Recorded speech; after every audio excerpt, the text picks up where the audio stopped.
On the back, I built a computer using chalk.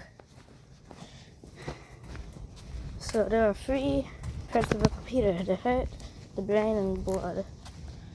So the blood is the RAM, the heart is the basic Turing machine, and the brain is the RAM and stuff.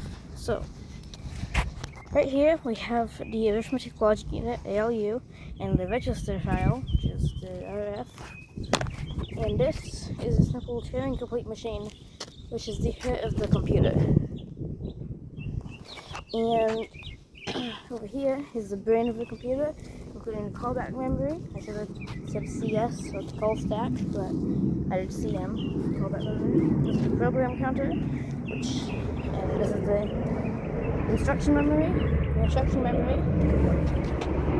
The instruction memory is RAM, it's there. And over here is the data memory, which is just a big register file, and it's the RAM, which is the blood of the computer. Over here is another part of the brain of the computer, which is the peripheral input, I call it, because it accepts stuff like controllers, mice, keyboard, and a bunch of other stuff like Bluetooth devices, Wi-Fi. And then, so let me explain this. If you're a computer nerd, then I wouldn't recommend skipping this. If you're not interested in how this works, then you can skip this. But basically, the register file and the ALU, a simple brain of a computer. Both the register file puts 2 inputs into the ALU.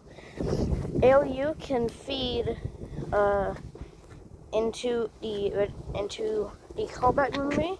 It can feed into the register file. It can feed into the data memory, and it can also feed into the program counter.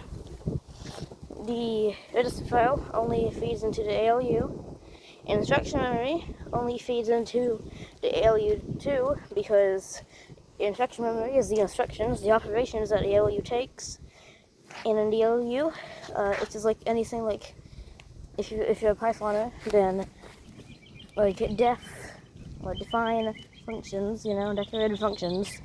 And instruction memory can have those, and those go into the ALU and get translated to the callback memory, or I'll call it a call stack. And the call stack, when the ALU detects a jump to that, then the call stack says to go to that from the program counter.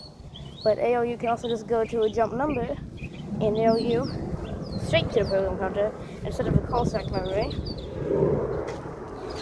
And over here is a peripheral input. It's kind of like a register file mixed with a data memory, because this is like the short little tiny bit of, this is like the RAM cache. Over here is the RAM itself, and right between that is right between those 2 amounts of storage is this, the peripheral input.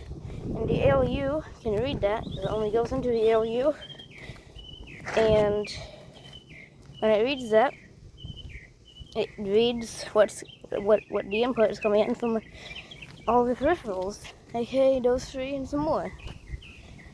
The program counter obviously feeds into the instruction memory. It's like what instruction this is on, and ALU is just the thing that's doing all the logic. I couldn't find a good name, that's why it's blood and brain. But data memory, let's say you want to put some big stuff. You only have like 8 slots in the register file. You have like 64 in the data memory. So you have the ALU.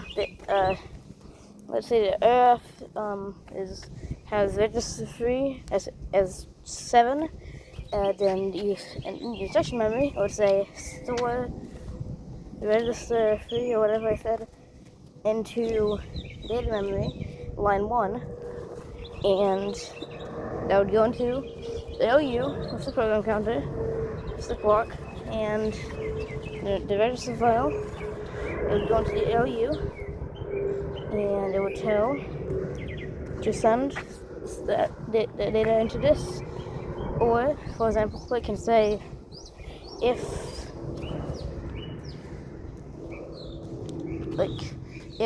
the controller left stick is up, then set register 3 to 8, and that's some Python coding, but it would be more something like the branch of 0.